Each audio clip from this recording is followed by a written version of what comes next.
دعاؤں کو کیوں چوم رہے ہیں؟ حضرت امام مالک جواب دیتے ہیں اے لوگوں میں زندہ اور پرانے دیواروں کو اس لیے چوم رہا ہوں مجھے یہ یقین ہے کہ میرے رسول صلی اللہ علیہ وسلم جب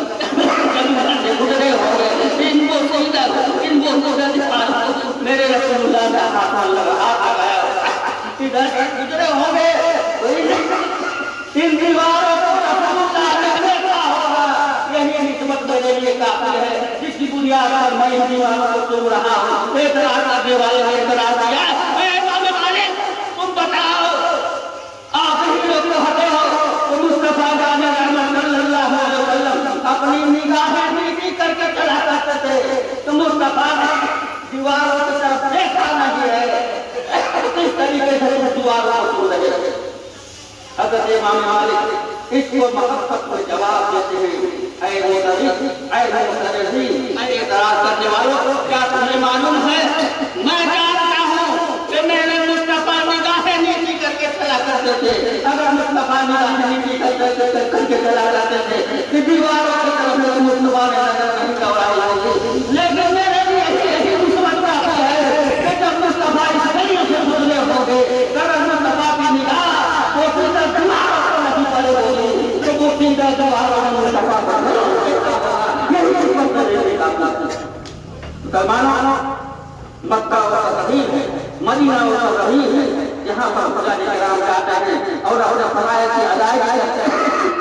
مینا جاتے ہیں مزدلفہ جاتے ہیں عرفات جاتے ہیں نماز ادا کرتے ہیں رسول اللہ کی سنتوں پر عمل کرتے ہیں حضرت ابراہیم خلیل اللہ کی سنتوں پر عمل کرتے ہیں تو پورا کا پورا مسئلہ مکمل ہو رہا ہے لیکن میں ایک بات آپ کو بتا رہا ہوں کہ پورے ورلڈ سے پورے دنیا سے نہ جانے کتنے لاکھ مسلمان حج کے لیے جاتے ہیں اور اللہ تبارک و تعالیٰ کے پیارے رسول کی حدیث بات ہے کہ جہاں تک 40 افراد اکٹھا ہوتے ہیں ان میں کوئی نہ کوئی اللہ کا برگزیدہ بندہ اللہ تعالی ضرور ہوا کرتا ہے آپ غور فرمائیے ولی کی دعا کبھی رکھی جاتی ہے نہیں بلکہ ولی کی دعا ہمیں قبول کی جاتی ہے تو جہاں 40 ہوتے ہیں وہاں پر ولی ہوتا ہے اور ولی کے صدقے میں سبھی دعا قبول کی جاتی ہے تو جہاں پر لاکھوں مسلمان جاتے ہوں گے وہاں پر اللہ تبارک و تعالیٰ کے نہ جانے کتنے ولی ہوں گے نہ جانے کتنے لاکھ ہوں گے نہ جانے کتنے ہزار ہوں گے نہ جانے کتنے فرد ہوں گے اگر ایسی صفوں میں نمازیں ادا کی جاتی ہیں تو اللہ تبارک و تعالیٰ جانتا ہے کہ ہم گنہگار ہیں خطا کار ہیں ہم کو کچھ جانتے نہیں لیکن اللہ کے ان برگزیدہ بندوں کو چاہتے ہوئے پروردگار عالم تمام حجاج کرام سے حجوں کو قبول فرمایا کرتا ہے جب حاجی آتا ہے تو ان کے چہرے کو دیکھنا سوال ہو گیا کرتا ہے تو بے گناہ ہو جاتے ہیں ان سے جو آئے کرنے پر انسان کی کامیابی قدروں تلے جایا کرتے ہیں اس لیے ہمارے صاحب کے دربار میں آتا ہے تو میں آپ سے التجا کروں گا آپ سے گزارش کروں گا آپ اپنے لیے دعا طے کرائے اس لیے کہ ان کی دعا آپ قبول کی جائے گی کیونکہ یہ معمول بن کر کے لوٹے ہیں اللہ تبارک و تعالیٰ کی بارگاہ میں دعا ہے کہ پروردگار عالم حاجی محمد صاحب علی صاحب کے حج کو قبول فرمائے اور ان کے سچے تو پھر تمام گاؤں والوں جو آقا کے رسول ہیں ان کو حج سے قبول پروردگار عالم نصیب فرمائے اور ہم تمام بارگاہوں کے مسلمانوں سے آپ اور ولیات کو مکہ المکرمہ مدینہ المنورہ کو قبول فرمائے عالم اسلام جو مسلمان ستائے جا رہے ہیں پریشان کیے جا رہے ہیں پروردگار عالم حجاج کرام سے بہتر ہوتے ان کی پریشانیوں کو دور فرمائے اور تمام لوگوں کو صراط المستقیم پر چلنے کی توفیق نصیب فرمائے